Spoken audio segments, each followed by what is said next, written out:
Welcome back to clean news MP. चलिए देखते हैं मध्य प्रदेश की 25 फटाफट बड़ी खबरों को। इससे पहले आप न्यूज को कहां से देख रहे हैं, हमें कमेंट में बताना बिल्कुल ना भूलें।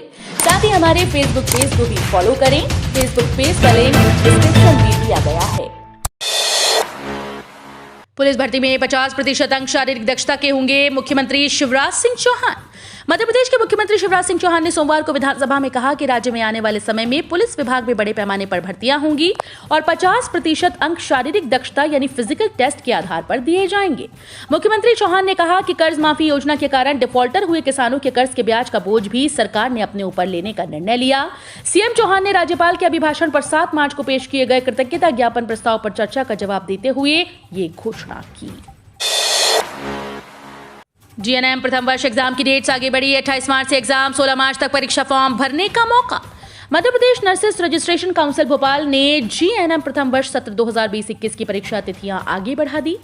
एमपीएनआरसी के एक नए नोटिस के अनुसार जब परीक्षाएं 28 से 31 मार्च 2022 तक आयोजित की जाएंगी, वहीं कॉलेज संस्थानों की ओर से ऑनलाइन परीक्षा फॉर्म भरने व फॉरवर्ड करने की लास्ट डेट भी 16 मार्च तक बढ़ा दी गई।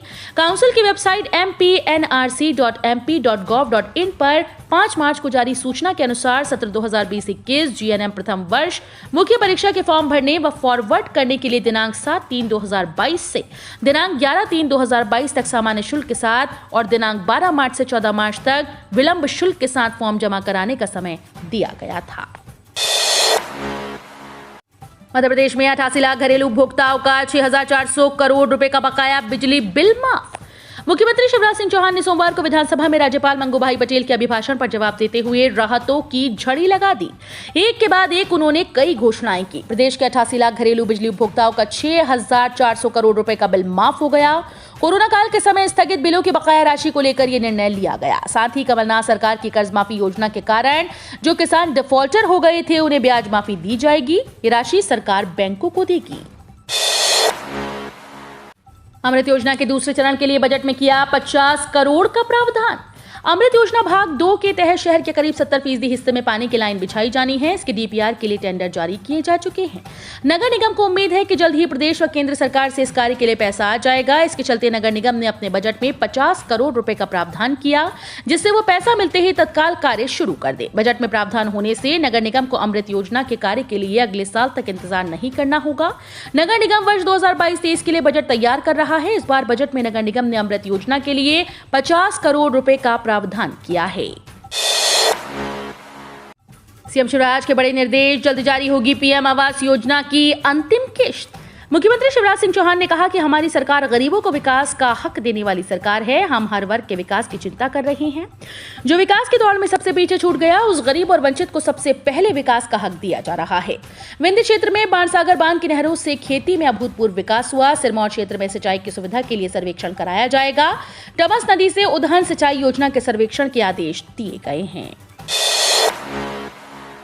मेडिकल प्रवेश की तैयारी कराएंगे एमबीबीएस के स्टूडेंट।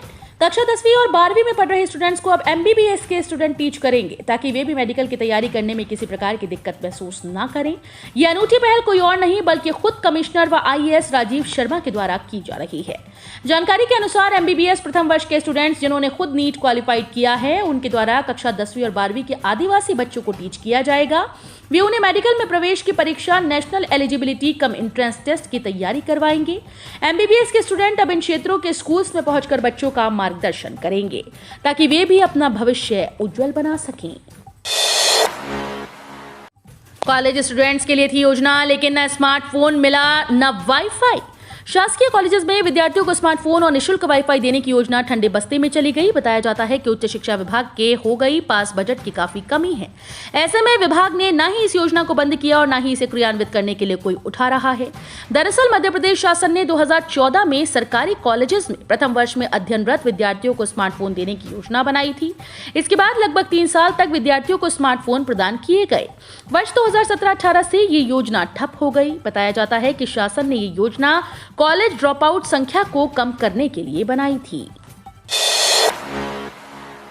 किसानों के लिए अच्छी खबर, एजोला और पीस्टिया से बनेगी जैविक खाद और फफूंदनाशक। नदी तालाबों पर फैली एजोला और पीस्टिया के लिए अक्सर हम लोग कचरा मानते हैं, लेकिन ये किसानों के लिए किसी वरदान से कम नहीं। दरअसल जिसे हम लोग कचरा मानते हैं उसी से किसान जैविक खाद और फफूंद नाशक बना सकते हैं। इन दिनों नर्मदा से निकाली जा रही एजोला और पीस्टिया से कृषि कार्य के लिए जैविक पेस्टिसाइड, टॉनिक एवं फफूंद नाशक जैविक खाद बनाने में काम किया जाएगा, ताकि किसान जैविक खेती की ओर बढ़ सके। जलीय पीस्टिया और एजोला निकलने का कार्य अभी जारी रहेगा। मध्य प्रदेश ग्रामीण उद्यान विकास अधिकारी के पदों पर भर्ती परीक्षा का विज्ञापन जारी। Madhya Pradesh professional examination board Bhopal ने समूह 1 उप समूह 1 के तहत वरिष्ठ जिला उद्यान विकास अधिकारी के पदों पर भर्ती परीक्षा 2022 और समूह 2 उप समूह 1 के तहत ग्रामीण उद्यान विकास अधिकारियों और सहायक गुणवत्ता नियंत्रक के पदों पर भर्ती परीक्षा 2022 का नोटिफिकेशन जारी कर दिया। इस भर्ती के तहत समूह 2 उप समूह 1 के 188 और समूह 1 उप समूह 1 के पदों पर योग्य उम्मीदवारों का चयन किया जाना है। AMPPEB की ओर से 14 मार्च को जारी परीक्षा रूल बुक के अनुसार प्रोफेशनल एग्जामिनेशन बोर्ड की इस भर्ती परीक्षा के लिए आवेदन 16 मार्च 2022 से प्रारंभ होंगे। बिजली बिल से परेशान निगम बनाएगा ग्रीन एनर्जी प्लांट। नगर निगम भारी भरकम बिजली के बिल से बचने के लिए अब खुद की बिजली बनाएगा। इसके लिए निगम प्रशासन के अधिकारियों ने प्रस्ताव तैयार कर लिया। अधिकारियों का कहना है कि निगम इसके लिए नीमच में 15 मेगावाट विंड पावर प्लांट बनाएगा, यानी कि निगम हवा से बिजली तैयार करेगा। इस प्लांट के लिए निगम लगभग 70 करोड़ रुपए खर्च करेगा। इसके लिए निगम अधिकारी कंसल्टेंसी फर्म की खोज कर रहा है। बताया जा रहा है कि इस प्लांट से निगम को अगले साल यानी 2023 से बिजली मिलनी शुरू हो जाएगी। निगम को इस प्लांट से हर महीने 1.5 करोड़ रुपए की बिजली की बचत होगी। मुख्यमंत्री शिवराज सिंह चौहान की विधानसभा में बड़ी घोषणा, डिफॉल्टर किसानों का ब्याज होगा माफ। मध्य प्रदेश के किसानों के लिए मुख्यमंत्री शिवराज सिंह चौहान ने सौगात दी। उन्होंने विधानसभा में बड़ी घोषणा करते हुए कहा कि डिफॉल्टर किसानों का ब्याज माफ होगा। इसके अलावा मुख्यमंत्री ने कहा कि प्रधानमंत्री आवास योजना में 30 लाख हितग्राहियों को आवास देने का प्रावधान किया गया। 23 लाख मकान बनाकर दिए जा चुके हैं। इस साल के अंत तक सभी 30 लाख आवास पूरे कर दिए जाएंगे। 28 मार्च को प्रधानमंत्री नरेंद्र मोदी 5,21,000 हितग्राहियों का गृह प्रवेश कराएंगे। प्रधानमंत्री आवास प्लस योजना में 27 लाख नए आवास बनेंगे। उमा भारती ने सीएम शिवराज को लिखा पत्र, कहा जनता शराबबंदी की पहल करे तो सरकार साथ दे। भेल के बरखेड़ा पठानी क्षेत्र में शराब दुकान में तोड़फोड़ के बाद पूर्व मुख्यमंत्री उमा भारती ने सोमवार को मुख्यमंत्री शिवराज सिंह चौहान को पत्र लिखा। इस पत्र में उमा ने जनता की शराबबंदी अभियान के लिए सरकार से साथ देने को कहा। उन्होंने लिखा कि जनता पहल कर रही है तो सरकार को साथ देना चाहिए। कम से कम निषिद्ध और वर्जित स्थानों पर शराब की दुकान और आहते शासन को तुरंत बंद कर देने चाहिए। उन्होंने इसे लेकर ट्वीट भी किया। उमा भारती ने कहा कि आजाद नगर स्थित शराब दुकान बंद कराने के लिए धरना प्रदर्शन कर रही थीं। वहां से लौटते वक्त स्थानीय महिलाएं मुझसे रोते हुए मिली। उन्होंने कहा उनका घर की छतों पर निकलना दूभर हो गया। शराबी छतों पर निकलने वाली महिलाओं को लज्जित करते हैं। मैं वापस मुड़ी और पूरी ताकत से एक पत्थर शराब की बोतलों पर दे मारा। महिला के सम्मान की रक्षा में मैंने ऐसा किया। उन्होंने लिखा कि जागरूकता अभियान तो शराबियों नशेड़ियों की निजी जिंदगी बचाने के लिए है। सरकारी कॉलेजेस में अगले सत्र से शुरू होंगे बहुसंकायी पाठ्यक्रम, फीस रखना होगी कम। सत्र 2020-21 से स्नातक पाठ्यक्रम में नई शिक्षा नीति लागू हो चुकी है, जिसमें बहुसंकायी पाठ्यक्रम की व्यवस्था की गई। उच्च शिक्षा विभाग इन दिनों बहुसंकायी पाठ्यक्रम तैयार करने में लगा है। विभाग ने अगले सत्र से इन विषय व पाठ्यक्रम को शुरू करने के निर्देश दिए। प्रदेश भर के 238 सरकारी कॉलेजेस में इन्हें संचालित करने को कहा, लेकिन स्ववित्त आधार पर इन पाठ्यक्रम को शुरू करना है। विभाग ने यह भी स्पष्ट कर दिया कि फीस अधिक नहीं रखनी है, क्योंकि सरकार इन दिनों अनुसूचित वर्ग को साधने में लगी हुई है। 4 नवंबर के बाद से नहीं बढ़ी पेट्रोल डीजल के दाम, अब बढ़ने की आशंका। बालाघाट जिले में 4 नवंबर के बाद से पेट्रोल डीजल के दाम में कोई बढ़ोतरी नहीं हुई। 5 नवंबर 2021 से पेट्रोल डीजल के दाम स्थिर हैं। 5 राज्यों में चुनाव संपन्न होने के बाद इनके दाम में वृद्धि होने की सुगबुगाहट से लोग इनके दाम बढ़ने को लेकर आशंकित हैं। हर घर में जल देने में भी पिछड़ा एमपी, प्रदेश की स्थिति बिहार से भी खराब। ग्रामीण क्षेत्रों में नल के जरिए घर घर पानी पहुंचाने के मामले में मध्य प्रदेश बिहार से भी पीछे है। गोवा, तेलंगाना, अंडमान निकोबार सहित अन्य छोटे राज्य आगे हैं। हरियाणा सहित देश के करीब 6 जिलों में 100% घरों में नल कनेक्शन हो चुके हैं। हालांकि मध्य प्रदेश सरकार ने 2024 तक सभी ग्रामीण घरों में नल कनेक्शन का लक्ष्य रखा। लक्ष्य पाने सरकार को 10,000 से ज्यादा नल कनेक्शन रोज करने होंगे। जल जीवन मिशन की शुरुआत 2019 में हुई थी। 2 वर्ष में मध्य प्रदेश के 47 लाख घरों में ही नल कनेक्शन हो पाए हैं। बजट भाषण नहीं सुनने पर शिवराज ने कसा कांग्रेस पतंज, शायरी में कही ये बात। मध्य प्रदेश के मुख्यमंत्री शिवराज सिंह चौहान ने विधानसभा के बजट सत्र में सोमवार को कांग्रेस पर जमकर निशाना साधा। चौहान ने नेता प्रतिपक्ष कमलनाथ पर तंज कसा, वहीं 5 राज्यों में कांग्रेस की हार पर भी कटाक्ष किए। वहीं वे शायराना अंदाज में भी नजर आए। उन्होंने कमलनाथ पर तंज कसते हुए कहा कि वे बजट अभिभाषण में हिस्सा नहीं लेते और जीतू पटवारी इसका विरोध करते हैं। पहले मुझे आश्वस्त किया था कि कांग्रेस विरोध नहीं करेगी, लेकिन बाद में कांग्रेस के सभी विधायक वेल में आकर प्रदर्शन करते हैं और बजट भाषण ही नहीं सुनते। अब सताएगी गर्मी। होली से पहले पारा 35 पार 4 डिग्री तक बढ़ेगा तापमान। मार्च के महीने में अब गर्मी का असर देखने को मिलने लगा है। पिछले कई दिनों से दिन का तापमान बढ़ने से अब पारा 35 डिग्री पार पहुंच गया। दोपहर के समय घर से निकले लोग गर्मी से परेशान होते नजर आए। दिन का तापमान इस सीजन में पहली बार 35.2 पर पहुंचा। वहीं दिन का तापमान में कुछ कमी आई है। अब सपनों का घर खरीदने के झंझट से हो जाएं मुक्त। ये 5 बैंक दे रहे हैं सस्ता होम लोन। देश भर में बहुत से बैंक हैं जो हर साल नए लोन प्लान लेकर आते हैं, ग्राहकों को लुभाने के लिए नए तरीके से प्रचार भी करते हैं। लेकिन अगर आप सच में घर खरीदने की प्लानिंग कर रहे हैं तो आपके पास बड़ा अच्छा मौका है। कई प्राइवेट बैंक ऐसे हैं जो आपको सस्ता होम लोन देंगे, क्योंकि इस वक्त होम लोन काफी कम रेट पर मिल रहे हैं। कई बैंक ऐसे भी हैं जो महज 6.4 से 6.5% के शुरुआती रेट से घर खरीदने के लिए लोन दे रहे हैं। हम आपको उन 5 बैंकों के बारे में बताने जा रहे हैं जिससे आप अपने सपनों का घर खरीदने के लिए लोन ले सकते हैं। इस बैंक की तरफ से ग्राहकों को कम से कम 6.4% और मैक्सिमम 7.25% की दर से होम लोन मिल रहा है। मंडी समीक्षा। सरसों दाने के भाव में 225 रुपए की तेजी। सरसों दादरी तेल 1075 रुपए उछला।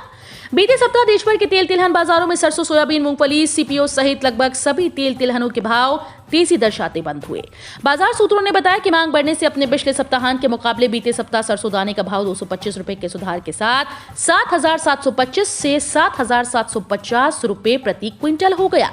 सरसों दादरी तेल 1075 रुपए सुधरकर 16,300 रुपए क्विंटल पर बंद हुआ। मोदी सरकार की बड़ी योजना। हर महीना मिलेंगे 5 से 10,000 रुपए पेंशन। इस तरह मिलेगा लाभ। मोदी सरकार द्वारा देश की जनता के लिए बड़ी नवीन योजनाएं संचालित की जा रही हैं, जिसके तहत वृद्धावस्था में नागरिकों को पेंशन का लाभ मिल सके। इसके लिए बुढ़ापे में आर्थिक सहायता को मजबूत करने के लिए केंद्र सरकार द्वारा अटल पेंशन योजना की शुरुआत की गई। इस सरकारी पेंशन योजना के तहत 5,000 रुपए से 10,000 रुपए महीना पेंशन उठा सकते हैं।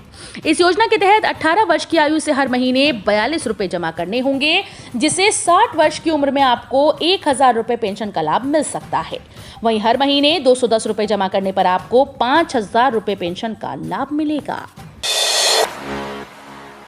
बस्ती के स्वास्थ्य विभाग में ईपीएफ कटौती का नहीं मिल रहा हिसाब। सपा ने सरकार पर साधा निशाना।